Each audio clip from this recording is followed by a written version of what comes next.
Hi everybody, welcome to this first session of our long and detailed walk through the last 11 days of Jesus. We're going to end up on Resurrection Sunday, which is April 20th this year. Happy New Year, God bless you, and if you're like me, you're probably saying, I really want to dig deeper in the Word this year. So let me tell you, this is a deep dive into this very short period of Jesus' life with the book, The Last 11 Days of Jesus. My buddy, Pastor David Lewandowski from Greenfield, Massachusetts, put this book together a few years ago, and it is fabulous if you really want to know all the details of what Jesus did in the days before his crucifixion and his resurrection. So here's a picture of one of the pages of David's book. As you can see, the four Gospels are laid out in a parallel fashion, and then in the right-hand column, David gives his commentary of what's going on. So I would advise you to get a hold of this book, go on Amazon, get the ebook or get the hard copy book, and you will be fascinated with all the details that are in this study that Pastor David has developed over the course of the year. So this is the first session, January 2nd, 2025. And the second will be next Monday. The third will be Thursday. And we will proceed through every week, Mondays and Thursdays, with a session on this great book.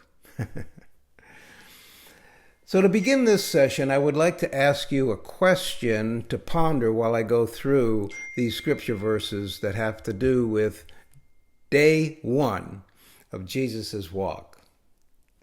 The question to ponder is, what relevance does this account of Jesus' walk have to do with what's going on in America today? So let's get into this. This is day one of the last 11 days, and it starts, for our purposes, in the book of Luke, in chapter 18 and verse 35. So I've got a Bible here, the New American Standard Version, and we'll take a look at that and see what happened with Jesus' walk and where we are. Now here's a map of it's kind of a detailed map of Israel at the time of Jesus. And as you can see, I've got a circle around the region of Perea on the east side of the Jordan River. And one of the passages that relates to this in the book of John, which I'm not going to go through, tells us that Jesus at this time was walking with his disciples from Perea, crossing the Jordan River over to Jericho. Of course, they'd been living for quite some time up there in Galilee, and they crossed over to the east side of the Jordan River to avoid Samaria, which is what the Jews did in those days, and down into Perea. So in this portion, we're going to go follow Jesus and his 12 disciples as they walk across the Jordan River back over to the western bank into Jericho. Now, Jericho was quite the city. It was a resort town for the wealthy people from Jerusalem and thereabouts. In fact, Herod had his summer home there. It was also important because it was on the trade route from the eastern countries over to the Mediterranean. A very busy, very high-class city Jericho was in those days. All right, so let's go to the Bible. I'm reading from Luke, the chapter 18 and verse 35. And here's what's happening. Then it happened, as Jesus was coming near Jericho, that a certain blind man came up the road begging, and hearing a multitude passing by, he asked what it meant.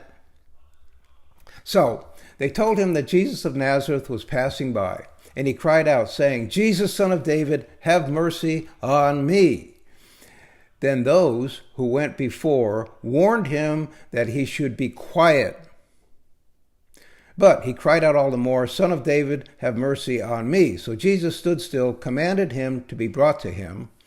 And then he had come near, and he asked him, saying, this is Jesus asking, he's saying, what do you want me to do for you?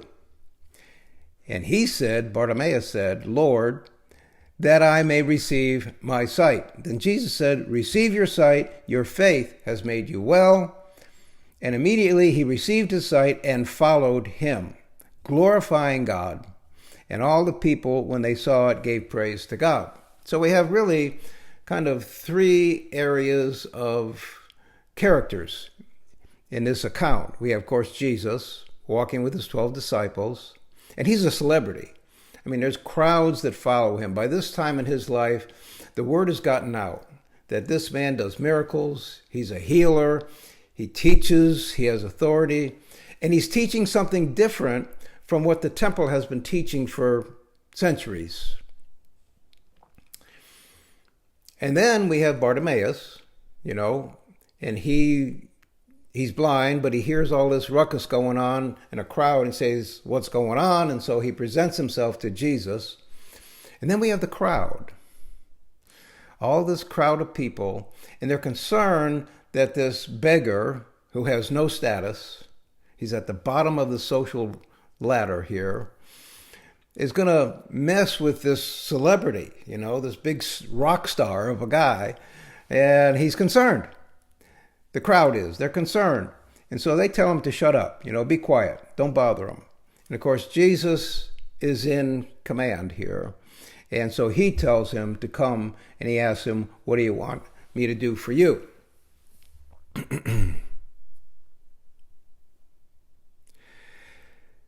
Here's one of the lessons that comes to me, and maybe to you from this, is in this early days of 2025, what do you want?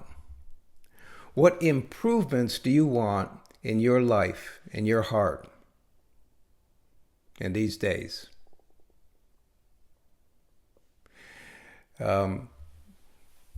Especially in your walk with the Lord. So what is it in 2025 that you need from Jesus? Well, ask him.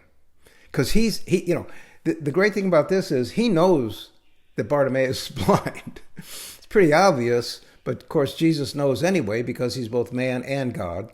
And he says, what do you want me to do for you? He wants the man to confront it. He wants the man to state it. He wants the man to embrace his problem and be realistic about it. And he says, Lord, may I receive my sight? And Jesus says, receive your sight. Your faith has made you well. And then the concluding part of this little account is what happened afterwards. And this again is an encouragement to you and to me. He immediately received what he asked of Jesus immediately, and then he followed him, and he glorified God. And all the people, when they saw it, they gave praise to God. So this crowd that didn't want Bartimaeus to change, once they saw what Jesus did, they bought into it, and they gave praise to God. There's a thought. The voice of the crowd. Okay, and then the next account, we have Jesus now going into the city of Jericho, and this is chapter 19, verse 1. So this is day 1 of the last 11 days of Jesus, and he has two people from two very different lifestyles. Bartimaeus is a beggar and he's blind. This next guy, his name is Zacheus. Zacheus is wealthy. And Zacheus is a tax collector, so he is among the most hated of all the Jews. Luke chapter 19, verse 1. Then Jesus entered and passed through Jericho. Now behold, there was a man named Zacheus who was a chief tax collector, and he was rich. And he sought to see who Jesus was, but he couldn't because of the crowd, for he was a short guy. So he ran ahead and climbed up into a sycamore tree, and he was watching Jesus as he was going by the way. And when Jesus came to the place, he looked up and saw him and said, Zacchaeus, make haste and come down, for today I must stay at your house. So, in this case, it wasn't as Bartimaeus. Bartimaeus kind of pushed through the crowd and he approached Jesus. And then Jesus said, what can I do for you? In this case, Jesus observed Zacchaeus up in a tree. And he initiated the contact. Jesus said, Zacchaeus, make haste and come down, for I'm going to stay at your house. So he made haste, came down, and received him joyfully. But when they saw it, again, the crowd. So you have, again, the three categories of characters here. You have Jesus and his disciples. You have Zacchaeus, who's kind of the protagonist here. And then you have the crowd. The crowd doesn't want this. The crowd has their own standards because they hate Zacchaeus, and probably justifiably so. But when they saw it, and all complained, saying, he has gone to be a guest with a man who is a sinner. Then Zacchaeus stood and said to the Lord, look, Lord, and he kind of justifies his position, all the good things that he's done, and Jesus said to him, verse 9, this is a resonating key verse, Luke chapter 19, verse 9. Jesus said, today salvation has come to this house, because he also is a son of Abraham. For the Son of Man has come to seek and save that which was lost. Jesus is stating his mission from when he first was baptized by his cousin John in the Jordan River until the day of his crucifixion.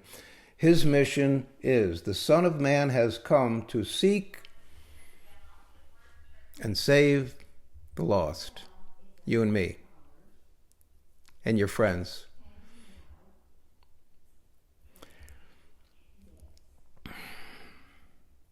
So the question I want you to ponder, and kind of where I'm coming from in this, is in today's world, where we have all of this high-pressure fire hose of news on a minute-by-minute basis from almost as many sources as you can stomach. What do you see? What do you see? So what we see here is a crowd, the voice of the crowd. And the voice of the crowd has its own intentions. It has its own agenda. All right? And we have kind of two voices, maybe 3 or 4 or 100, but I mean 2 categories of voices. We have those who are on the left of the political spectrum and those on the right. And then we have news outlets that are basically megaphones for the left and a megaphone for the right, okay? And they report whatever is going on in whatever way to support their bias. So what we've got here in the United States is this divisive country where we have those on the left and those on the right, and those on the left listen to the the liberal sources, and those on the right listen to the right-wing sources, and they're in these little bubbles, and then they spew all kind of invectives at each other. I'm sick of it. I'm just sick of it. I have my own views. But I have this sort of weird mentality where I listen to everybody. And I kind of appreciate where everybody's coming from. Because everybody started their walk in whatever political spectrum they're in with an attitude or a justifiable reason for where they're coming from. But what Jesus does, He dismisses the crowd. He dismisses the voice of the crowd. And he speaks nothing but the truth. But the truth will set us free.